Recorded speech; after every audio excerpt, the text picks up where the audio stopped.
우리 옆에 분들하고 인사하시겠습니다. 잘 오셨습니다.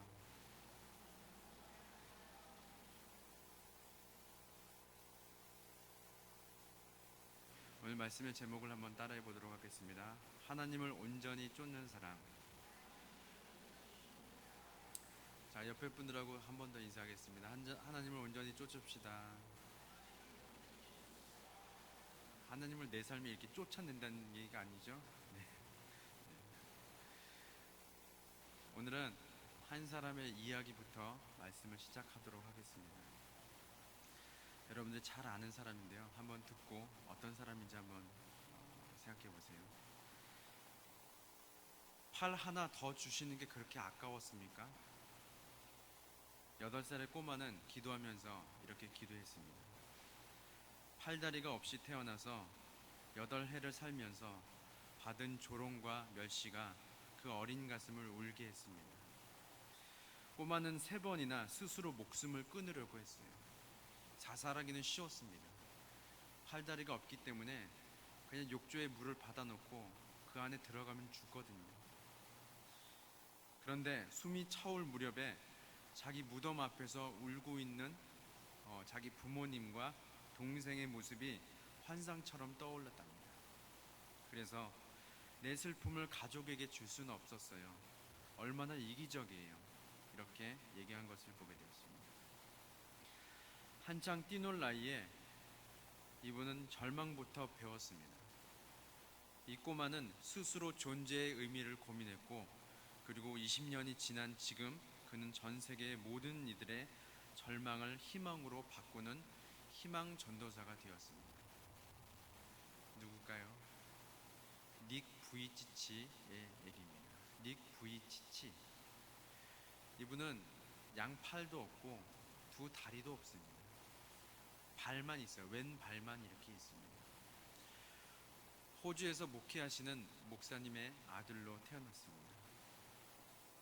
그런데 이분은 8살까지 3번이나 자살을 시도했지만 부모님의 사랑 안에 양육되어졌고, 그리고 정상인이 다니는 중고등학교에서도 학생회장을 지냈고, 또 일반 대학에서도 회계와 경영을 전공했습니다.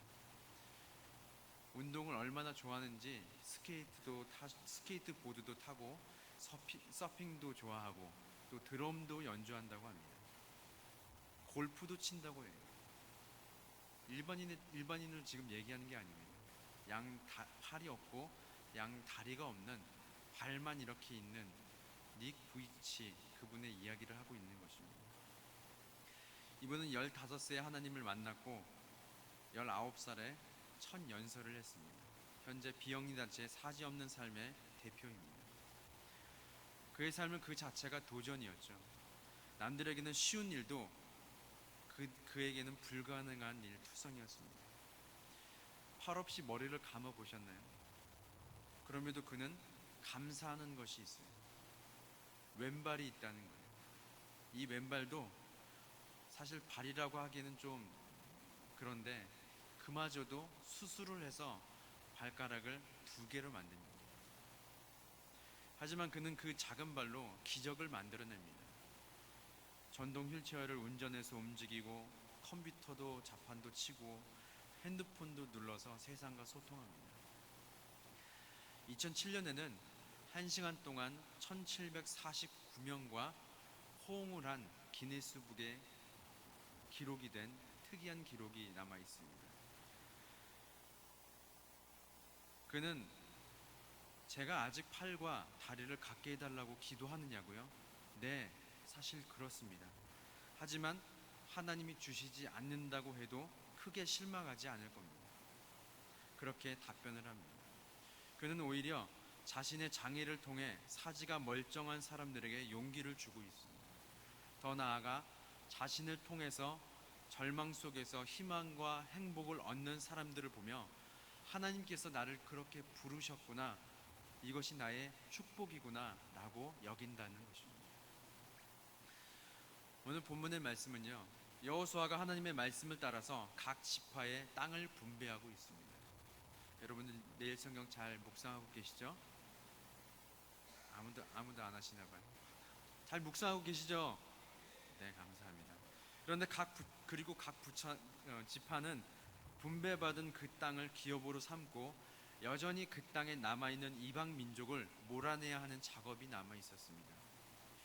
그런데 유다 지파 사람 갈렙은요, 여호수아에게 어쩌면 세상 사람들이 생각하지 못하는 상식밖에 제안을 하게 됩니다. 그것은 뭐냐면 아직도 쫓아내진 이방 민족 중에서 가장 크고 힘이 센 아낙 자손이 거주하는 헤브론 땅을 달라는 거예요. 성경에는 자세히 나오지 않지만 어쩌면 대부분의 사람들은 그 땅을 피해서 다른 땅으로 기업을 삼기를 소망했을 것입니다. 여러분들도 한번 잘 생각해 보세요. 우리가 길을 가는데 우리가 지름길을 알아요. 지름길을 아는데도 돌아서 가는 사람 없잖아요. 그렇죠? 다들 돌아서 가시나 봐요. 운동 삼아서. 요즘 운동이 부족해 이러면서 지름길을 아는데 난 돌아가야 되겠어. 이렇게 하시는 분, 뭐 운동 삼아서 하시는 분들은 계시겠지만 그렇진 않잖아요. 어떤 길을 가시겠어요? 지름길로 간답니다. 마찬가지로 이스라엘 백성들이 땅을 기업을 분배를 받는데 힘이 센 아낙 자손의 땅을 달라고 하겠어요? 아니면 조금 싸움을 못하는 우리가 점령할 만한 그 땅을 점령하기를 원하시겠어요? 여러분들은 어떤 걸 택하시겠어요? 좀 더 쉬운 쪽으로 가시겠죠. 그렇죠. 그런데 이 갈렙은 여호수아에게 사람의 상식으로는 이해할 수 없는 요구를 합니다. 그 땅을 저에게 주셨으므로 제가 그 땅을 차지하게 해주세요 라고 요청하죠. 근데 그 땅에는 어떤 이방 민족보다도 강하고 큰 민족이 강하고 힘센 아낙 자손이 있는 헤브론 땅이었습니다. 큰 벽과 같은 그런 민족이었죠. 그런데 담대하게 갈렙이 여호수아에게 요구할 수 있었던 이유가 무엇이었을까요? 여호수아서 14장 12절을 보겠습니다. 우리 함께 읽습니다. 시작. 그날에 여호와께서 말씀하신 이 산지를 지금 내게 주소서. 당신도 그날에 들으셨거니와 그곳에는 아낙 사람이 있고 그 성읍들은 크고 견고할지라도 여호와께서 나와 함께 하시면 내가 여호와께서 말씀하신 대로 그들을 쫓아내리이다 하니. 아멘. 어떤 사람은 피할 수 있으면 피해야 되는 그 땅을 갈렙은 현실을 외면하지 않고 오히려 담대하게 나아갈 수 있는 이유가 뭐냐면 하나님이 나와 함께 하시기 때문이다 라고 얘기하고 있습니다. 갈렙은 여호와께서 함께 하신다는 것을 확신하였죠. 굳건히 믿고 있었습니다. 그래서 내 앞에 어떤 어려움과 환경이 닥쳐와도 하나님이 함께 한다는 것을 절대로 놓지 않았던 사람이 갈렙이었습니다. 이것을 언제, 어디서 경험을 했을까요? 우리 민수기 13장으로 한번 거슬러 올라가 보겠습니다. 민수기 13장에 보면 모세가 각 지파의 리더들을 모아놓고 그 리더들을 선정해서 가나안 땅을 정탐하려고 몇 명을 보내죠? 12명을 보냅니다. 다들 아시는 거죠? 모르는 척 앉아 계시면 안 돼요. 12명을 보내요. 그런데 12명을 보내서 그들이 돌아와 보고를 하는데 그 보고는 다 똑같은 보고예요. 그 12명이 하는 보고는 다 똑같습니다. 자, 민수기 13장 25절부터 29절 보겠습니다. 40일 동안 땅을 정탐하기를 마치고 돌아와 바란 광야 가데스에 이르러 모세와 아론과 이스라엘 자손의 온 회중에게 나와 그들에게 보고하고 그 땅에 과일을 보이고 모세에게 말하여 이르되 당신이 우리를 보낸 땅에 간즉 과연 그 땅에 젖과 꿀이 흐르는데 이것은 그 땅의 과일이니이다. 그러나 그 땅의 거주민은 강하고 성읍은 견고하고 심이 클 뿐 아니라 거기서 아낙 자손을 보았으며 아말렉인은 남방 땅에 거주하고 헤딘과 여부스인과 아모리인은 산지에 거주하고 가나안인은 해변과 요단가에 거주하더이다. 아멘. 12명의 정탐꾼들은 지극히 현실적인 보고를 했습니다. 여호수아와 갈렙도 마찬가지로 똑같은 보고를 하였습니다. 그것을 인정했던 거죠.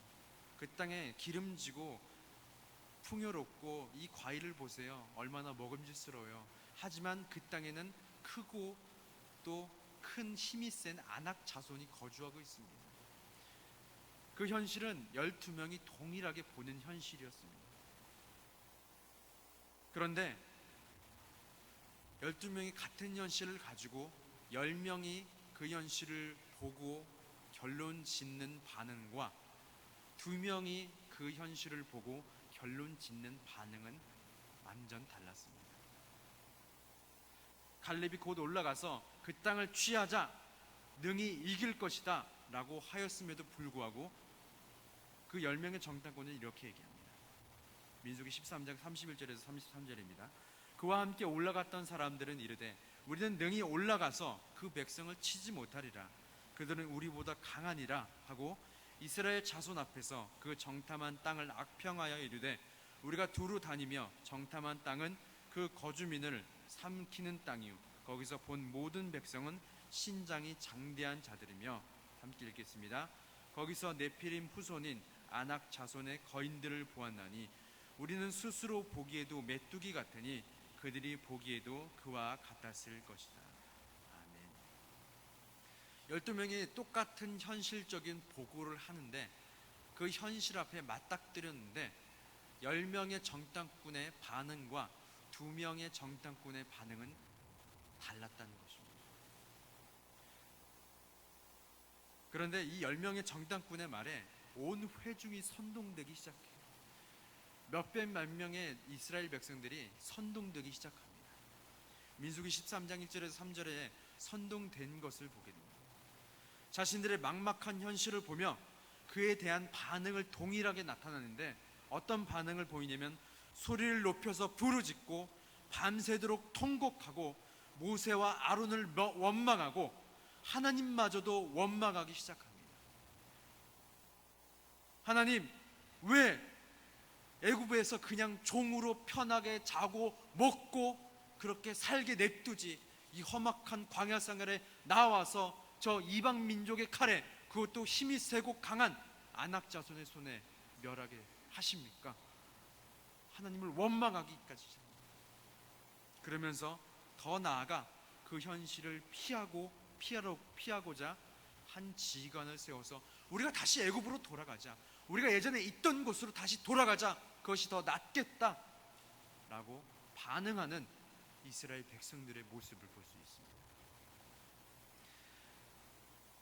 그때 여호수아와 갈렙은 자신의 옷을 찢고 이스라엘 백성에게 이렇게 외치죠. 민수기 14장 6절에서 9절입니다.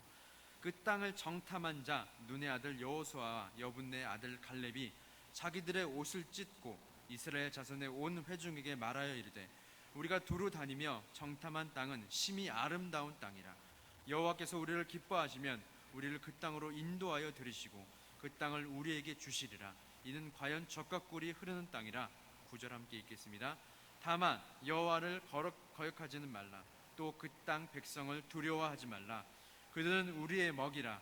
그들의 보호자는 그들에게서 떠났고 여호와는 우리와 함께 하시느니라. 그들을 두려워하지 말라 하나.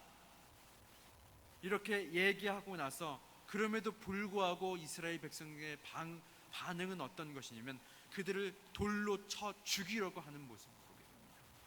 심지어 지금까지 하나님의 백성을 이끌었던 모세, 하나님 앞에서 이스라엘 백성들이 하나님을 거역하고 자신을 거역하고 그럼에도 불구하고 여전히 하나님 앞에 엎드려서 하나님 저들을 용서하여 주옵소서, 하나님 저들을 다시 이끌어 주옵소서 그렇게 고백하고 아버지의 마음을 품고 기도했던 그 모세마저도 이스라엘 백성들은 죽이려고 하는 그런 반응들을 보이기 시작합니다.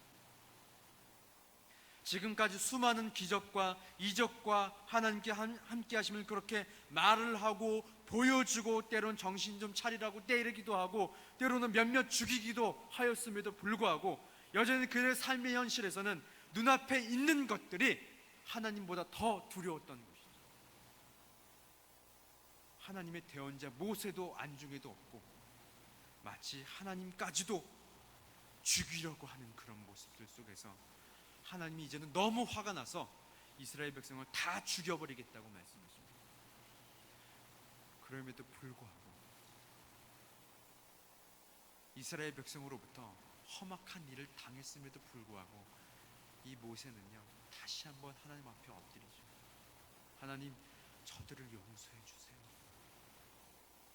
지금까지 인도하신 하나님, 저들을 그냥 저렇게 냅두고 죽이면 이방 민족이 보기에 하나님은 살아계신 하나님이 아니게 되지 않습니까? 하나님, 저들을 용서해 주세요. 이렇게 고백하는, 하나님 앞에 나아가는 모세의 모습을 보고, 결국에는 하나님을 원망하고 모세를 원망하였던 백성들은 하나님의 약속하심을 받지 못하는 지경에 이르게 됩니다. 막막한 현실 앞에서 원망하고 불평하고 하나님께 왜 이렇게 우리를 이것 가운데서 이끌어내셨냐고 말하는 이 백성들은요, 결국에 하나님의 약속하신 땅에 이르지 못합니다. 오직 누구만 들어갔어요? 여호수아와 갈렙만이 약속의 땅으로 들어가게 되는 것을 보게 됩니다. 신명기 1장 34절에서 38절 말씀 보겠습니다. 여호와께서 너희의 말소리를 들으시고 노하사 맹세하여 이르시되 이 악한 세대 사람들 중에는 내가 그들의 조상에게 주기로 맹세한 좋은 땅을 볼 자가 하나도 없으리라. 오직 여분네 아들 갈렙은 온전히 여호와께 순종하였은즉 그는 그것을 볼 것이요 그가 밟는 땅을 내가 그와 그의 자손에게 주리라 하시고 여호와께서 너희 때문에 내게도 진노하사 이르시되 너도 그리로 들어가지 못하리라. 38절 함께 읽겠습니다. 내 앞에 서 있는 눈의 아들 여호수아는 그리로 들어갈 것이니 너는 그를 담대하게 하라. 그가 이스라엘에게 그 땅을 기업으로 차지하게 하리라. 아멘. 어쩌면 이스라엘 백성들은요, 이렇게 생각했을지도 모르겠습니다. 하나님께서 가나안 땅에 12명의 정탐꾼을 보내신 이유가 분명히 있을 거야. 어떤 이유냐면 이미 하나님께서 그 현실을 다 바꿔놓으셨을 거야. 그 땅에 있는 전쟁도, 그 땅에 있는 크고 장대한 아낙 자손들도 이미 하나님이 다 손써 놓으셨어. 정탐하라고 하신 이유는 가서 우리가 정령할 만하구나, 이렇게 하나님께서 다 만들어 놓으신 후에 우리를 어떻게 해요? 안정시키기 위해서 일부러 정탐하게 하신 거야. 이렇게 어쩌면 생각했을지도 모르겠습니다. 하지만 그들의 눈앞에 닥친 현실은 어떻겠죠? 막막한 거예요. 하나님이 현실을 바꿔놓지 않으셨어요. 하나님께서 기대했던 만큼 그 앞에 닥친 현실은요, 이 세상과 별반 다를 바가 없었습니다. 여러분들 잘 기억하세요. 우리에게 닥치는, 때로는 닥치는 상황과 환경과 막막한 현실은 바뀌지 않습니다.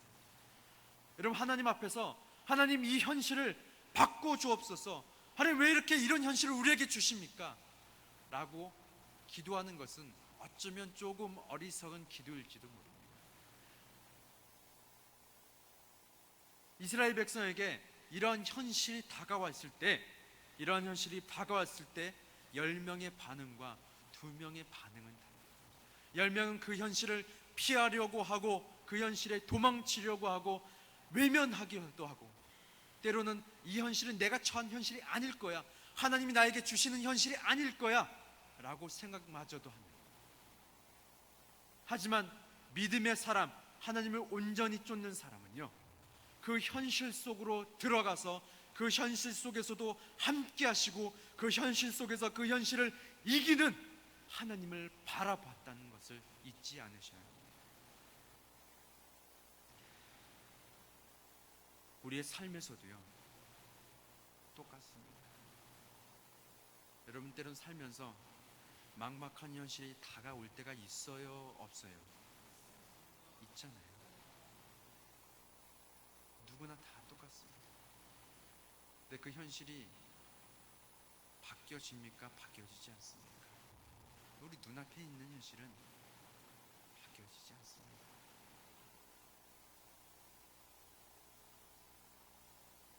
하나님을 온전히 쫓는 사람은요, 정탐꾼 10명과 온 이스라엘 백성들이 그 앞에서 하나님 왜 저에게 이런 현실을 주십니까? 이 현실을 바꿔 주옵소서 라고 기도하는 사람이 아니라 하나님께서 마련해 주진 않았겠죠. 제 앞에 닥쳐진 이 막막한 현실 속으로 내가 담대히 당당하게 들어갑니다. 왜냐하면 그곳에서도 여전히 전능하신 하나님께서 나와 함께 하실 것을 나는 믿기 때문입니다. 그곳에 내가 들어가 승리하게 하실 하나님을 나는 알기 때문입니다. 그것이 하나님을 온전히 쫓는 사람이라는 것입니다. 하나님을 온전히 쫓는다는 것은요, 하나님을 온전히 쫓는다는 것은 하나님을 충성되이 쫓는다는 말과 같습니다. 온전히라는 이 단어는 충성되다라는 말과 동일한 단어입니다. 현실을 부정하며 현실을 도피하며 하나님보다 현실을 더 두려워하는 자들에게는 하나님의 살아계심을 평생 체험하지 못하게 될 것입니다. 이스라엘 백성들이 하나님의 약속하신 그 땅에 들어가지 못한 것처럼 하나님을 온전히 쫓지 못한 사람은 그렇게 될 것입니다. 갈렙은 하나님을 온전히 쫓았고요, 눈앞에 보이는 현실보다 그 현실 속에서 능히 승리하게 하시는 보이지 않는 하나님을 더 신뢰했습니다. 하나님의 사람으로서 도저히 불가능할 것만 같은 그 상황에서 좌절하고 낙담하고 원망한다는 것은 광대하신 하나님을 내 기준으로 작게 여기고 있는 것입니다. 내 앞에는 문제가 있는데, 내 앞에 있는 막막한 현실이 있는데 하나님은 이 현실을 해결하지 못할 것이야, 하나님이 내 문제를 해결하지 못하시는 분이시야 라고 말하는 것과 같다는 것입니다. 우리가 때로는 우리 삶을 살면서 문제보다 크신 하나님, 광대하신 하나님을 내 스스로 작게 여기고 있는지는 아닌지 점검해 봐야 할 것입니다. 고린도후서 5장 7절에 이렇게 얘기합니다. 우리 함께 읽겠습니다. 시작. 이는 우리가 믿음으로 행하고 보는 것으로 행하지 아니함이로다.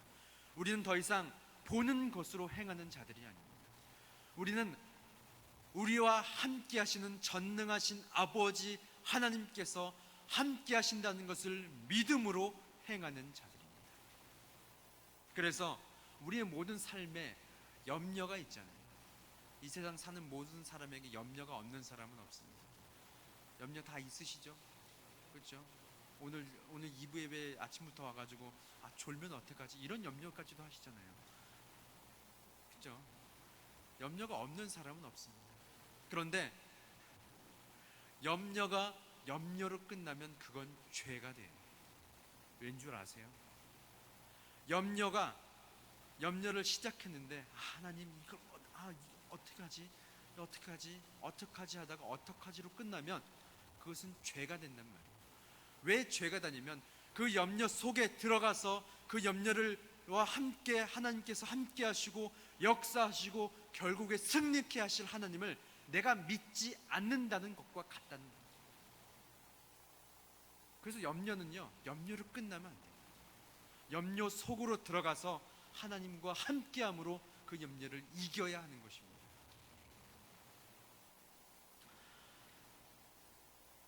제가 여러 교회를 섬기면서 청년부를 맡아왔는데, 이제 단기 선교나 해외로 전도 여행을 이렇게 갈 때 이렇게 권유를 하잖아요. 우리 같이 어느 나라 함께 갑시다 이렇게 권유를 하면 똑같은 핑계와 똑같은 그 외면을 해요.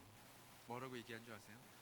목사님, 제가 지금 이 상황이요, 이 환경이 그런 환경이 아니에요. 제가 어떤 것도 준비하고요, 제가 지금 단기 선교 갈 상황이 아닙니다. 이렇게 얘기해요. 이제 10월, 이제 곧 10월이죠. 이제 10월, 11월쯤 되면 이제 우리 장로님들도 마찬가지고 목사님들도 마찬가지고 이제 교육자들이 교사들을 이제 콜링하기 시작할 겁니다. 그리고 각 위원회 부서마다 이렇게 일꾼들을 이렇게 부르실 거예요. 똑같아요. 다르지 않습니다. 뭐라고 얘기하세요? 아유, 장로님, 목사님, 제가 지금 상황이요 그렇지 않아요. 환경이 그렇지 않습니다. 차라리요 그냥 하기 싫다고 하세요. 마음이 없다고 하시고.